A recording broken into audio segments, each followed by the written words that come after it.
Dans cette nouvelle édition, je vais vous envoyer dans l'espace. Préparez vos ceintures, le décollage est imminent.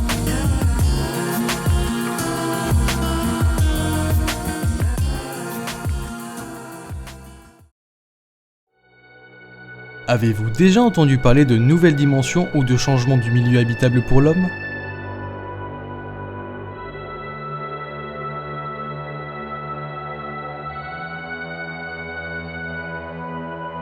Interstellar, ayant subi un très grand succès dans les salles fin 2014, évoque cette thématique qui en est d'ailleurs l'un des sujets principaux.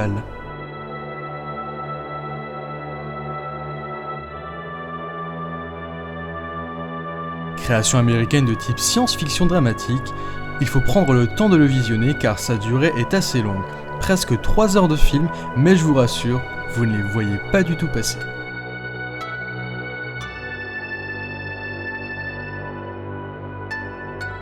Pour vous raconter un peu l'histoire, un homme du nom de Cooper, père de 2 enfants et ancien astronaute, s'est converti dans l'agriculture après un accident dans l'espace. Lors d'une nuit sombre accompagnée de petites tempêtes de sable, il part avec sa jeune fille dans les champs à la recherche d'un mystérieux message laissé par un pseudo-fantôme, comme l'évoque sa fille Murphy. Par chance, ils vont trouver un grillage avec des structures à l'intérieur. Ce sont les locaux privés et secrets de la NASA en mission pour une nouvelle dimension dans l'espace. Malgré la tristesse de sa fille, c'est Cooper qui va s'y rendre. Pendant le voyage, l'équipage va devoir faire un choix décisif pour l'humanité. Repartir sur Terre pour emmener des gens et changer de planète, ou ne pas revenir et repeupler une autre planète avec des réservoirs contenant des fœtus.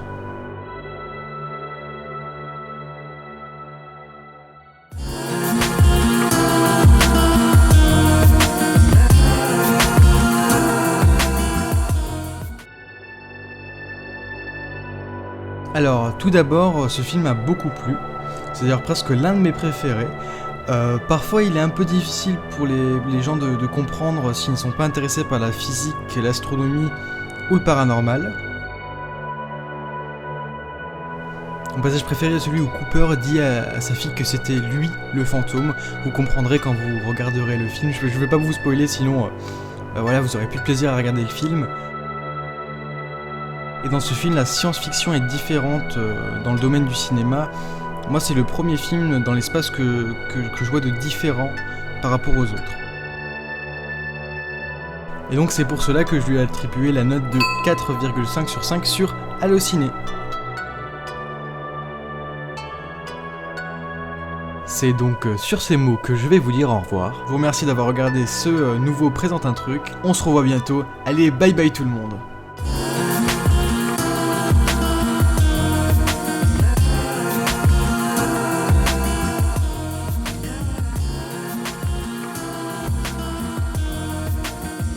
Vous pouvez désormais voter pour le prochain sujet.